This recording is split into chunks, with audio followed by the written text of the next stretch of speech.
Hi there. I'm Shawna Robins, founder and CEO of Third Spark. And today I have the pleasure of doing an Authority Magazine interview with Dr. Sara Harbottle. She is a naturopathic doctor, a health law lawyer, and a mother of four. And she's also passionate about women's health. She focuses on hormone health, metabolic health, burnout, perimenopause, and postpartum, offering her patients personalized care and comprehensive wellness programs. Hi, Sara. Thank you for joining me today. Hi, thank you so much for having me. Okay, so tell me how you got started in the health and wellness field for women. Okay, so first I started actually as a health law lawyer. So I did 7 years working full time in health law. And I was very much in like the corporate world. And I really felt drawn to being like with patients rather than sitting in my office. So I went back to school to become a naturopathic doctor. And that's how that process started. I really love being basically on the ground, speaking with women, helping them navigate various health challenges that they have. And most particularly, I'm focused on perimenopause and hormone health. Amazing. All right, so Mhm. let's talk about all things perimenopause and hormone Mhm. for women. I'm on the other side of it, thank God, at 52. But when I was 47, it was like the A biggest wild ride. difference I've ever had. So I want to hear, what you're seeing and what women are, are you seeing women younger? Are you seeing women in their average 40s? What is it that you're seeing right now in perimenopause that, you can give? Yeah, that's a great question. I'm seeing women in, generally between the ages of 40 to 50, with sort of the average being, mid 40s, 44, 45, 46.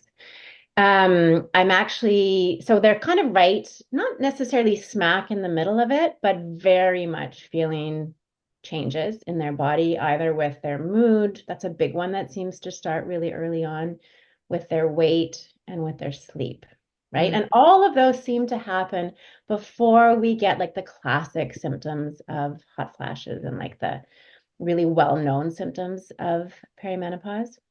So I'm seeing a lot of that group. And then really wonderfully, actually, I'm seeing a lot of women in their late 30s that are wanting to prep for it. And as a naturopathic doctor, I love that because I feel like the more that we can do in advance or preemptively, the better off we will be.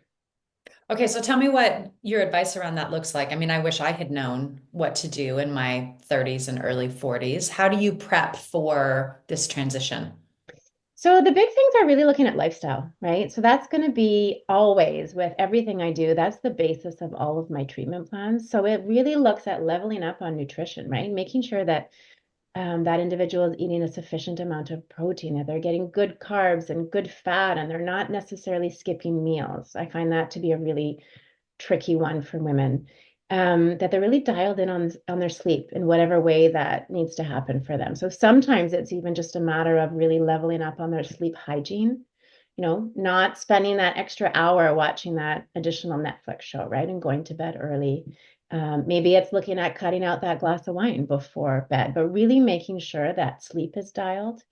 I find that when we get those habits down early, it really leads us into that period of perimenopause in a much more supported way. So, nutrition, sleep, exercise. Now, I typically work with really high functioning, high achieving women, and they're, really hitting it hard at the gym, lots of intense hit workouts, long workouts. Maybe they're training for a half marathon. And I see in particular in their late 30s and again in early 40s and into perimenopause, they're really burning the candle at both ends. So we look at exercise as like, okay, we want you to exercise for physical and mental health, but is the exercise that you're doing appropriate for where your hormones are at, right? Where your adrenal hormones are at in Mm. particular, but then also what's happening with your estrogen and your progesterone and your testosterone. So I try to shift that and really get them to think about how they feel, Mm. right? So I find in particular with women that are go, go, go, go, go, it's just, okay, I've done my high intensity workout, check, right? I feel exhausted, but like checked that one off the box. And so I really try to shift that for them and think, okay, how do you feel today? Like if you're exhausted, maybe today is a day where you go for a walk or you go to yoga or you move your body, but in a way that feels supportive. So I really try to dial that in my group of women that are trying to kind of get ahead of Mm, some of the naggy symptoms of perimenopause. And then stress reduction is a mm. big one, right? And a lot of stuff goes into that, be it mind body therapy, breath work, meditation, being still, setting boundaries and holding those boundaries are big, especially, in advance. So like practicing doing that before you get into perimenopause when it's like, it just feels like it's all coming at you. And if you don't have those skills, it can be really hard. Um, it can feel really unexpected because in perimenopause, you're like, I don't have time for the extra, right? And it really like drives that piece home. And I feel like if you've got that boundary setting set up in advance, it's really helpful for managing that aspect of things. Well, and that can take years. I know from It can speaking take from years. experience. I mean, Oh, I mean, absolutely. yeah, I've been working on boundary setting since I was like 25. I'm 44. right. Um, it's still a work in progress, right? I do find that it gets better in the 50s, though, I have to say. Well, It's and I think that's one of the silver linings. I mean, there are a number of silver linings of menopause and perimenopause, but one of them I think is that you just get really clear on what your boundaries are, like what your hard no's are and Mhm. what your yeses are. And you kind of just, I mean, I keep wanting to swear here. I'm not going to, but you have like a no BS Mhm. meter, and it really becomes stronger as you go through that process. Yeah, that's definitely one of the things that I'm not sure that the people around me really enjoy it, but I really enjoy it. No, yeah, I agree, myself included. My Yeah. husband the other day was like, are you okay? I'm like, no, I'm fine. I don't have capacity for that. Like there's other things that I want to be focusing on, and these little side issues are just, I can't do it.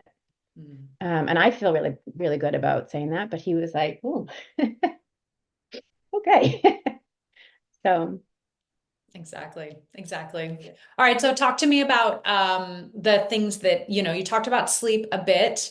Can you talk a little bit about weight gain and just redistribution of weight that happens, during absolutely. Yeah. menopause and menopause? I think. So a couple of things happen in perimenopause. One is with the change in our hormones, our estrogen and progesterone and testosterone, we get a redistribution of fat, right?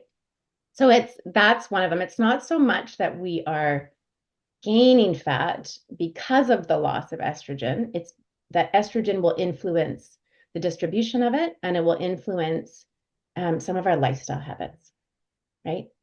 Coupled with lack of sleep. So we really want to make sure that we're eating a lot of protein to really build up that muscle and help with that testosterone production. Um, and we want to look at different ways of, again, doing different exercises that are going to contribute, or I should say, help support weight as you go through perimenopause. Or to be honest, keep, weight loss is what most people are looking to achieve at that point, right? It's this like, I'm doing the same things as I've always done. And I see that I'm getting weight around my abdomen, and that feels really uncomfortable. Now that's usually coupled with high stress, Mm, right? And we see that when we have a high cortisol, that will also impact our abdominal weight. So we want to deal with both, right? So high protein, the right kind of exercise, one that's not going to increase that cortisol load, which is really important, and then managing stress. And all of those will have an impact on, managing that abdominal weight gain. The mm, other thing that really goes into that is sleep, right? So when we are in perimenopause, sleep can become really tricky, either because of hot flashes or just disruption in sleep generally. And when we have insufficient sleep over a long period of time, it really impacts our insulin and then our satiety hormones, our leptin and our ghrelin. So our ability to sort of say, I feel full or I feel hungry goes a little wonky. And so it's really important that in addition to looking at exercise and nutrition and stress reduction, that we're also really focusing on sleep, mm, right? mm. And Yeah. again, that ties back to our dietary habits. our eating habits, and then again, looking at weight gain and perimenopause. Mm. So it really does, and this is where, I really focus on this type of work as a naturopathic doctor, is I'm looking at a whole person approach, right? So it's not just, this herb or this medication for this thing. It's looking at the whole person and all of the various things that are going on in their life at that particular time and addressing each of those, right? So really coming up with a comprehensive treatment plan that will help address those various different facets. Mm-hmm. Wonderful. Okay, what are your thoughts on women using hormone replacement during perimenopause and the differences between standard HRT and bioidentical HRT? So I'm very much a proponent of HRT when it's used in conjunction with other lifestyle changes, right? So we want to make sure that whatever we're doing is sustainable. So if the patient has gone through a risk stratification and they're a candidate for HRT, then absolutely it can be really helpful. And it's a matter of titrating and figuring out the correct dose. I'm all about bioidentical hormones, working as a naturopathic doctor, so that's really important. And again, using all of that with appropriate exercise and stress reduction and other techniques for helping with sleep, right? So I see a lot that people will use HRT or another medication on its own, and I really think that's just the tip of the iceberg. It's really important to deal with the lifestyle piece as well. Mm-hmm. And so in your mind, or can you explain the difference between like standard HRT and bioidentical HRT for women who are not quite sure what options they have? Yeah, so I'm a big proponent of bioidentical HRT because it does more effectively mimic what's happening in the body. I also like to use potentially compounded forms, although that does come with some challenges. But being able to really titrate it to that person's specific physiology is really important. So that's really the main factor then is the not only the what it's synthesized from, what the hormones are synthesized from plants versus synthetic compounds, but also the way that you can customize it for each individual woman Exactly. and what she needs, as opposed to something, Exactly. take this pill or take this patch or whatever it is, right? Hmm. That's Hmm. great. That's great. I think that's definitely going to be the future for sure when it comes Hmm. to perimenopause and menopausal support. Okay, so how can women find you and connect with you? Where are you on social media and your website? Tell us all that. Yeah, so my website is drsaraharbottle.com. My social media is dr.sarah.harbottle.nd. I should shorten that. But that's my Instagram. And my LinkedIn is the same. And to be honest, those are the only platforms I'm using right now. I find otherwise it's too overwhelming. Hmm. So yeah, I work out of Vancouver, BC in Canada. So if there's someone that's wanting to become a patient of mine, they can find me by going on my website or on my social media. And by all means, if there's any questions, if anyone has any questions, send me a message, direct message me. I'm always available to answer them. Hmm. Wonderful. All right. Thank you so much for joining me today. Yeah, thank you so much for having me. I really